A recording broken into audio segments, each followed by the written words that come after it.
ان میں سے نمبر 1 ایران ہے.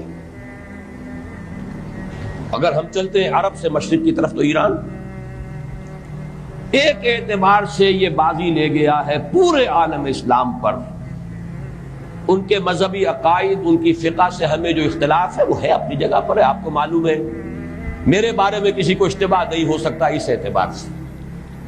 میری جس درجے دشمنی رکھی گئی ہے، جس طرح میرے سر کا جو ہے مطالبہ ہوتا تھا، 2 ہی آدمی تھے پاکستان میں کہ جن کے سر مانگے گئے، ایک کراچی کے وہ شاہ بلیغ الدین صاحب اور ایک نے.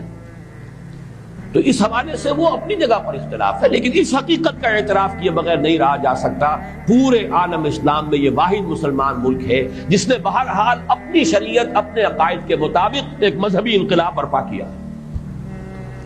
اور پورے عالم اسلام میں مذہبی سطح پر، حکومت کی سطح پر فنڈامنٹلسٹ صرف ایک ملک ہے کہ اس پہلو سے ایران ان کا ٹارگٹ ہے، ٹارگٹ نمبر 1 ایک خاص اعتبار سے.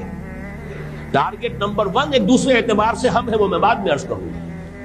چونکہ حکومت کی سطح پر فنڈامنٹلزم ہے اور وہ آیا ہے ایک عوامی انقلاب کے نتیجے میں، پھر ان کے پاس تیل کی دولت ہے، اس کے خلاف اکنامک سینکشنز بھی ہو جائیں تو اگر لیبیا کھڑا ہو سکتا ہے تو بہرحال وہ بھی کھڑا ہو سکتا ہے.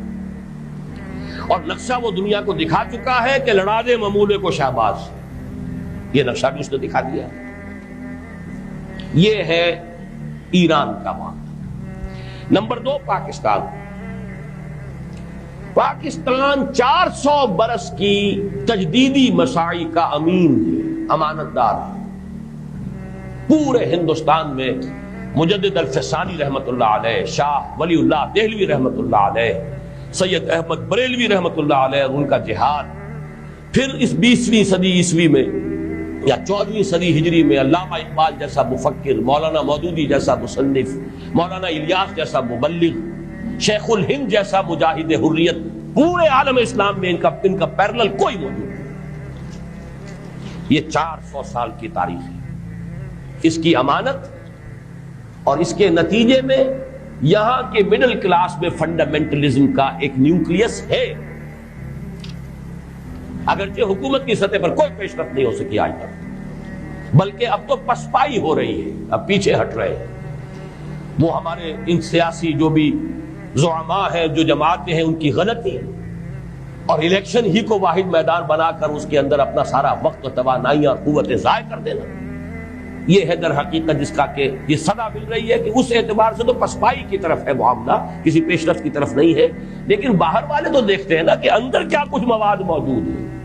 اگر مڈل کلاس میں وہ فنڈامنٹلزم کا بارود موجود ہے تو کسی بھی وقت اس کے اندر جو ہے وہ کوئی دھماکہ ہو سکتا ہے. دوسری بات جو ان کے لیے ایک اعتبار سے ٹارگٹ نمبر 1 ہمیں بنا رہی ہے وہ ہمارا ایٹمک نو ہاؤ ہے. پورے عالم اسلام میں اور کسی کے پاس نہیں.